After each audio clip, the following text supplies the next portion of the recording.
Good evening all.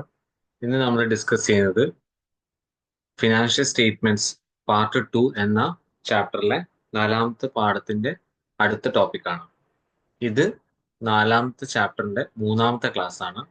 ഇന്ന് നമ്മൾ discuss ചെയ്യാൻ പോകുന്നത് കമ്പാരറ്റീവ് സ്റ്റേറ്റ്മെന്റ്. ഇന്നലെ നമ്മൾ ഡിസ്കസ് ചെയ്തത് കോമൺ സൈസ് സ്റ്റേറ്റ്മെന്റ് ആണ്. കോമൺ സൈസ് സ്റ്റേറ്റ്മെന്റ് രണ്ടെണ്ണം ഉണ്ടായിരുന്നു. ഒന്ന് കോമൺ സൈസ് ബാലൻസ് ഷീറ്റും ഒന്ന് കോമൺ സൈസ് പ്രോഫിറ്റ് ആൻഡ് ലോസ് അക്കൗണ്ടും അല്ലെങ്കിൽ കോമൺ സൈസ് ഇൻകം സ്റ്റേറ്റ്മെന്റ്. ഇന്ന് നമ്മൾ ഡിസ്കസ് ചെയ്യാൻ പോകുന്നത് കമ്പാരറ്റീവ് സ്റ്റേറ്റ്മെന്റ്സ് ആണ്. കമ്പാരറ്റീവ് സ്റ്റേറ്റ്മെന്റ്സും കോമൺ സൈസ് സ്റ്റേറ്റ്മെന്റ്സ് ഒക്കെ ഏകദേശം ഒരുപോലെയാണ്. പക്ഷെ വ്യത്യാസം എന്ന് പറയുന്നത് പെർസെൻറ്റേജ് കാണുന്നതിലുള്ള ഡിഫറൻസ് ആണ്. അപ്പൊ ഇന്ന് നമ്മൾ ഡിസ്കസ് ചെയ്യാൻ പോകുന്നത് comparative statement of profit and loss. ഇവിടെ ക്വസ്റ്റ്യനിൽ പറയുന്നുണ്ട് from the following statement of profit and loss of Suntrack limited. Suntrack limited എന്ന് പറയുന്നത് ഒരു കമ്പനിയാണ്. ആ കമ്പനിയുടെ പേരാണ് ഇവിടെ കൊടുത്തിരിക്കുന്നത്.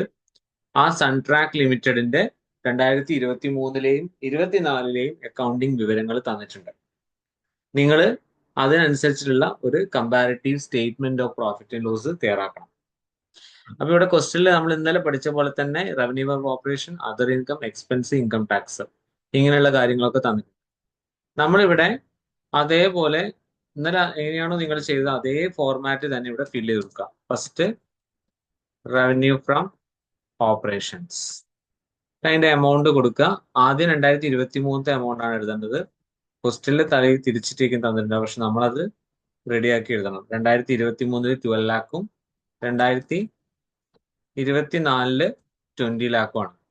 ഇനി അബ്സല്യൂട്ട് ചേഞ്ച് എന്ന കോളത്തിൽ നമ്മൾ എന്താ ചെയ്യേണ്ടത് വെച്ചാൽ പുതിയ വർഷത്തെ അപേക്ഷിച്ച് നോക്കുമ്പോൾ എന്താണ് സംഭവിച്ചിരിക്കുന്നത്, അതായത് ചേഞ്ച് എന്താണ് സംഭവിച്ചത്, കൂടുകയാണോ കുറവാണോ. ഇവിടെ 2023 12 ലാഖും 2024 എൻഡില് 20 ലാഖും ആണ്. അപ്പൊ ഇവിടെ കൂടുകയാണ് ചെയ്തത്. കഴിഞ്ഞ വർഷത്തെ അപേക്ഷിച്ച് നോക്കുമ്പോൾ നമുക്ക് ഇവിടെ 8 ലക്ഷം ഇൻക്രീസ് ആണ് വന്നിരിക്കുന്നത്. അപ്പൊ നിങ്ങൾ 8 ലക്ഷം എന്ന് എഴുതാം. ഇനി ഇതിന്റെ പെർസെൻറ്റേജ് എങ്ങനെ കാണണം എന്ന് ചോദിച്ചാൽ പെർസെൻറ്റേജ് കാണാൻ വേണ്ടിയിട്ട് നമ്മൾ എന്ത് ചെയ്യണം, 8 ലാഖ് എന്ന് എടുക്കാം. നമുക്ക് എത്രയാണോ ഡിഫറൻസ് വന്നത് ഡിവൈഡഡ് ബൈ ഫസ്റ്റ് വർഷത്തെ എമൗണ്ട് ഇൻറ്റു 100. അപ്പൊ എത്ര കിട്ടും നമുക്ക് പെർസെൻറ്റേജ് വരുന്നത്? 66.67% എന്ന് വരും. ഓക്കെ, എങ്ങനെയാണ് ചെയ്യേണ്ടത്? ആദ്യം റവന്യൂ ഫ്രം ഓപ്പറേഷൻ എഴുതുക. 12 ലാഖ് 20 ലാഖ്. ഇപ്പൊ 12 ലാഖ് അത് 20 ലാഖ് ആയി മാറി. അപ്പൊ നമ്മുടെ വ്യത്യാസം എന്ന് പറയുന്നത് 8 ലാഖ് ആണ്. അപ്പം അത് കൂടിയതാണെന്ന് കാണിക്കാൻ വേണ്ടി വേണമെങ്കിൽ പ്ലസ് എന്ന് ചേർത്തോളൂ. പ്ലസ് 8 ലാഖ്, 8 ലക്ഷം വർധനവ് വന്നു. ഇപ്പൊ ഇൻക്രീസ് ആണ്. ഇനി അതിന്റെ ചേഞ്ചിന്റെ പെർസെൻറ്റേജ് കാണണം. അപ്പൊ ചേഞ്ചിന്റെ പെർസെൻറ്റേജ് കാണാൻ വേണ്ടിയിട്ട് എത്രയാണ് ചേഞ്ച് ഉണ്ടായത് ഡിവൈഡഡ് ബൈ ആ ആദ്യ വർഷത്തെ revenue from operation into 100. 8 lakh divided by 12 lakh into 100 66.67 എന്ന് കിട്ടും. അത് കഴിഞ്ഞതിന് ശേഷം നിങ്ങൾ പിന്നെ എക്സ്പെൻസസ് എഴുതണം. Sorry, incomes, other income. Other income എത്രയാണ് ക്വസ്റ്റ്യനില്? അതർ ഇൻകം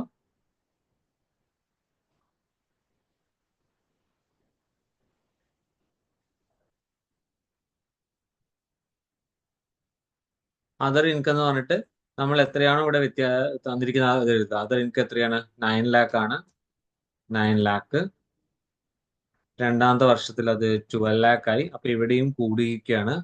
എത്ര കൂടി? പ്ലസ് 3 ലാഖ്. അപ്പൊ എത്രയാണ് അതിന്റെ പെർസെൻറ്റേജ് വരിക? 3 ലാഖ് എത്രയാണോ കൂടിയത് divided by other income, first വർഷത്തെ അതർ ഇൻകം. വ്യത്യാസന്റെ കഴിഞ്ഞ കോമൺ സൈസ് പോലെയല്ല ഇത്, ഇൻറ്റു 100. അപ്പൊ അതിന്റെ പെർസെൻറ്റേജ് വരുന്നത് 33.33% ആണ്. ഇനി ഇത് രണ്ടും കഴിഞ്ഞ് കഴിഞ്ഞാൽ പിന്നെ നമ്മളിവിടെ എന്ത് ചെയ്യണം? ഇവിടെ ഒരു വരയിടണം അല്ലെ? ഇങ്ങനെ നമ്മൾ ഇന്നലെ ചെയ്തത്. എന്നിട്ട് ഇവിടെ ടോട്ടൽ റവന്യൂ, എന്നിട്ട് ഇത് കൂട്ടുക. ടോട്ടൽ റവന്യൂ എത്രയാണെന്നുള്ളത് നമ്മൾ കൂട്ടി വെക്കുക. 12ഉം 9ഉം വരുമ്പോൾ 21 ലാഖ്. ഇവിടെ അത് 32 ലാഖ്. അപ്പൊ എത്രയാണ് വ്യത്യാസം വന്നത്? 11 ലക്ഷം അല്ലേ കൂടിയത്? പ്ലസ് 11 ലക്ഷം. മുകളിലത്തെ രണ്ടും കൂട്ടിയാലും നമുക്ക് 11 ലക്ഷം തന്നെയാണ് കിട്ടുന്നത്. അപ്പൊ അതിന്റെ പെർസെൻറ്റേജ് അത് വേറെ തന്നെ നിങ്ങൾ കാണുന്നതായിരിക്കും നല്ലത്. ടോട്ടൽ ചെയ്യുമ്പോൾ പെർസെൻറ്റേജ് കാണാൻ 11 lakh divided by 21 lakh into 100. അതിന്റെ പെർസെൻറ്റേജ് വരുന്നത് 52.38. ഇങ്ങനെയാണ് അതിന്റെ പെർസെൻറ്റേജ് വരുന്നത്. അപ്പൊ അത് അങ്ങനെ തന്നെ എഴുതി ചേർക്കാൻ ശ്രദ്ധിക്കണം. ബാക്കിയെല്ലാം ആഡ് ചെയ്യുന്ന പോലെ പെർസെൻറ്റേജ് കോളം ആഡ് ചെയ്യാൻ ശ്രമിക്കരുത്. ഓക്കെ, ഇനി അടുത്തത് ലെസ് എക്സ്പെൻസസ്. സെയിം ഫോർമാറ്റ് ആണ്. എക്സ്പെൻസുകൾ എത്രയാ? 10 lakh ഫസ്റ്റ് കോളത്തില്, പിന്നെ ഇവിടെ 13 lakh. അപ്പൊ എത്ര ഡിഫറൻസ്? 10 ലക്ഷം കൂടി, 3 ലക്ഷം കൂടി. അപ്പം പ്ലസ് 3 ലക്ഷം. അതിന്റെ പെർസെൻറ്റേജ് 3 ലക്ഷം ഡിവൈഡഡ് ബൈ 10 ലക്ഷം ഇൻറ്റു 100. ഇപ്പൊ എത്ര വരുന്നത്? 3 ലക്ഷം രൂപ 10 ലക്ഷം ഇൻറ്റു 100 30% തരും. ഓക്കെ, ഇനി നമ്മളത് ലൈൻ ഇടും ഇവിടെ. ഇനി ഇവിടെ അത് കുറച്ചെഴുതാം. 21 lakh 10 lakh കുറച്ചാല് 11 lakh. 32 lakh 13 lakh കുറച്ചാല് 19 lakh. എത്ര ഡിഫറൻസ്? 8 lakh വ്യത്യാസം വന്നിട്ടുണ്ട്. അപ്പൊ പ്ലസ് 8 lakh എന്ന് എഴുതാം. അതിന്റെ പെർസെൻറ്റേജ് കാണാം. എങ്ങനെ പെർസെൻറ്റേജ് കാണാം? 8 lakh divided by 11 lakh into 100. ഈ സ്റ്റേറ്റ്മെന്റിൽ ഓരോ പെർസെൻറ്റേജ് കാണാനും ആ ഐറ്റത്തിന്റെ ഫസ്റ്റ് ഇയറിലെ എമൗണ്ട് ആണ് എടുക്കേണ്ടത് കേട്ടോ, അല്ലാതെ കഴിഞ്ഞ ക്വസ്റ്റ്യനിൽ പോലെ ഇല്ല. അപ്പൊ അതിന്റെ പെർസെൻറ്റേജ് വരുന്നത് 72.73. ഇവിടെ എന്താ എഴുതണ്ടേ? Profit before tax. ഇനി ലെസ് ഇൻകം ടാക്സ്. അപ്പൊ നമ്മുടെ ഇൻകം ടാക്സ് പെർസെൻറ്റേജിലാണ് തന്നത്. അപ്പൊ അത് എത്രയാണ് നമ്മളിവിടെ എഴുതുന്നത്? 11 ലാഖിന്റെ പകുതി വരുന്നത് എത്രയാണ്? 11 ലാഖിന്റെ പകുതി വരിക.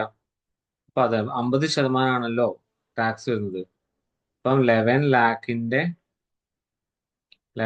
ഇൻറ്റു എത്ര? 50%.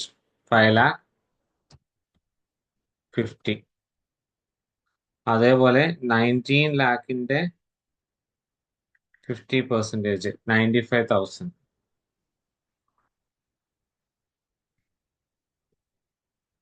95,000. അപ്പൊ എത്രയാ വന്നിരിക്കുന്നത്? കുറവല്ല വന്നിരിക്കുന്നത് അല്ലേ? 5,95,000 അല്ലേ? 9,50,000 ആയിരിക്കും അല്ലേ? 19 lakh ഇൻറ്റു 50%, 9,50,000 കേട്ടോ.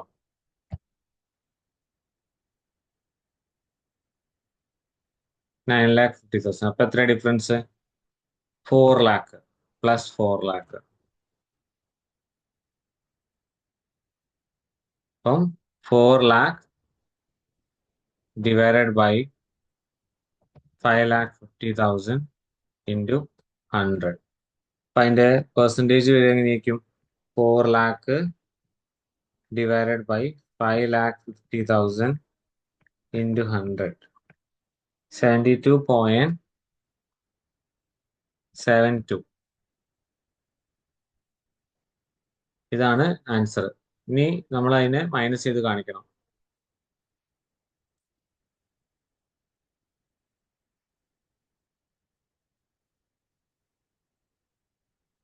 ഇവിടെ എത്ര വരും? സെയിം എമൗണ്ട് വരും. 11 lakh 5,50,000 കുറച്ചാൽ 5,50,000 തന്നെ.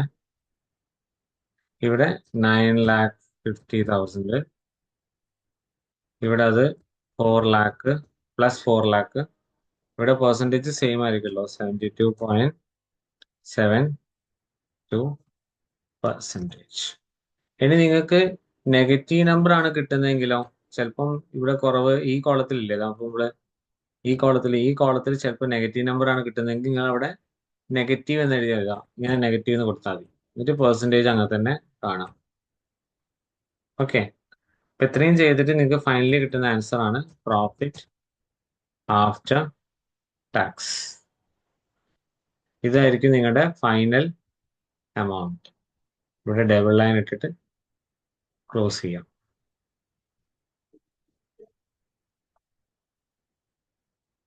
ഇതെല്ലാവരും ചെയ്തെടുക്കണം കേട്ടോ.